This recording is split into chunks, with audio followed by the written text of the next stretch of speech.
صحابہ کرام نے پوچھا کہ دو سوال تھے، اللہ کی راہ میں کیا خرچ کریں اور کس پر خرچ کریں۔ دو سوال تھے۔ قرآن کا انداز ہے، قرآن بہت آسان لب و لہجے میں بیان کرتا ہے۔ صحابہ نے جب پوچھا کہ اللہ کی راہ میں کیا خرچ کریں اور کیسے خرچ، کیا کریں اور کیسے کریں، دونوں آ گیا۔ اللہ کی راہ میں خرچ کرو تو پہلی بات جو خرچ کرو وہ حلال ہو، کیونکہ اللہ کے یہاں حرام نہیں چلتا۔ فقہا نے لکھا ہے، فتاوی رضویہ میں بھی امام اہل سنت نے لکھا ہے کہ حرام مال سے نیک کام کرنے کا مطلب ایسے ہی ہے جیسے ناپاک کپڑے کو پیشاب سے دھلا جائے تو وہ کپڑے کا انجام کیا ہوگا، تو حرام مال سے صدقہ وغیرہ زکوٰۃ دینے کا وہی حال ہے۔ حلال سے تو کیا خرچ کریں، حلال۔ اب اللہ کی راہ میں خرچ کریں، حلال کریں تو کس پہ کریں؟ تو جب ہم سنتے کہ اللہ کی راہ میں خرچ کرو تو فوراً دماغ میں آتا ہے کہ مسجد بناؤ، مدرسہ بناؤ، ریلیف بانٹو، یہ کرو، یہ سب آتا ہے نا۔ اب قرآن ہمیں بتا رہا ہے، وہ دل کے کانوں سے سنیں، اللہ تعالیٰ ہماری قوم کو شعور عطا فرمائے۔ اللہ نے بیان فرمایا کہ جب تم خرچ کرو، اللہ تعالیٰ فرماتا ہے پہلے تو تم حلال خرچ کرو، اور جو حلال خرچ کر رہے ہو تو اللہ پاک ارشاد فرماتا ہے اس میں سب سے پہلے نمبر پر اللہ کی راہ میں جو حقدار ہے خرچ کا، تو اللہ فرماتا ہے وہ پہلے تمہارے ماں باپ ہیں۔ سب سے پہلے نمبر پر تمہارے ماں باپ ہے، پہلے ماں باپ کو دو۔ اور آج آپ دیکھیے ماں باپ ترس رہے ہیں اور مسجد کے اندر 50,000 کے چندے کا اعلان ہو رہا ہے، مدرسوں کا اندر چندے کا اعلان ہو رہا ہے، ماں باپ کو نہیں دے رہے، حالانکہ اللہ تعالیٰ فرماتا ہے اللہ کی راہ میں سب سے پہلے جو ہے وہ تمہارے ماں باپ ہیں۔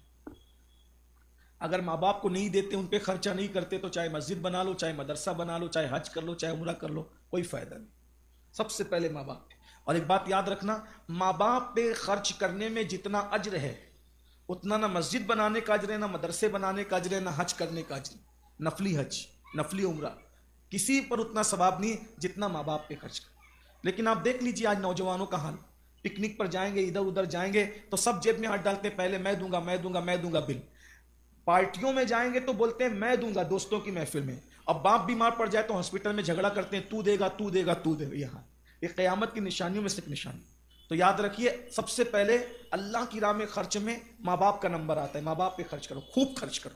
بلکہ ایک بات بتاؤں، مالدار بننے کا طریقہ، اگر چاہتے ہو مالدار بنو تو پہلے اپنے ماں باپ پہ خرچ کرو۔ دوسرے نمبر پر اللہ فرماتا ہے جو تمہارے قریبی رشتہ دار ہیں ان پہ خرچ کرو۔ دیکھ رہے ہیں آپ، اصل میں قرآن سمجھا نہیں، سیکھا نہیں، قرآن کے قریب نہیں آئے، رشتہ دار ترس رہے ہیں اور دوسرے جگہ ڈھونڈ رہے ہیں۔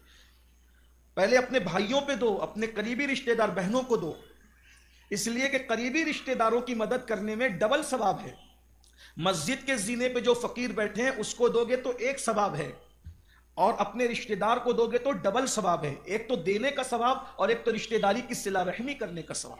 اللہ کے رسول علیہ السلام فرماتے جو صلہ رحمی کرتا ہے، اپنے رشتہ داروں کے ساتھ اچھا سلوک کرتا ہے، اللہ اس کی عمر میں اضافہ فرماتا ہے۔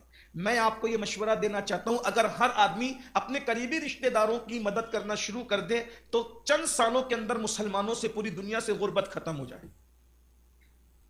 پہلے نمبر پہ اللہ کی راہ میں خرچ کرنا ہے تو ماں باپ، دوسرے نمبر پہ رشتہ دار، پھر تیسرا نمبر آتا ہے یتیم۔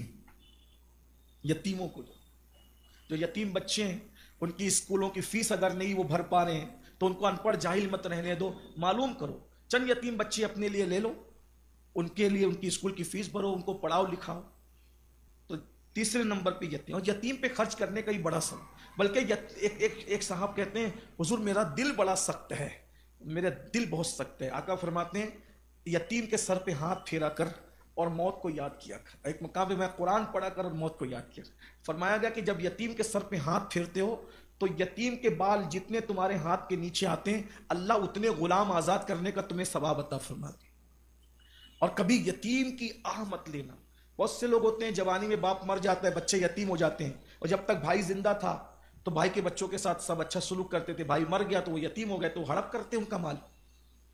حدیث پاک میں آیا ہے کہ جب یتیم روتا ہے تو اللہ کا عرش کانپ جاتا ہے۔ یتیم کا مال کبھی مت کھانا اور یتیموں پہ خرچ کرو۔ تین ہو گئے، تیسرے نمبر پہ یتیم، چوتھے نمبر پر مساکین، غریب لوگ۔ پھر غریبوں پہ خرچ کرو، یہ اللہ کی راہ میں خرچ کرنے کا طریقہ بتایا جائے، غریبوں پہ خرچ کرو، مساکین۔ 5ویں نمبر پر مسافروں پر، کیونکہ جو مسافر ہوتے ہیں، ابھی تو سفر کی بہت سہولت ہوگی، اس دور میں لوگ خرچہ ختم ہو جاتا تھا، پیسے ختم ہو جاتے تھے، لوگ پریشان ہو جاتے تھے، تو مسافروں پہ خرچ کرو،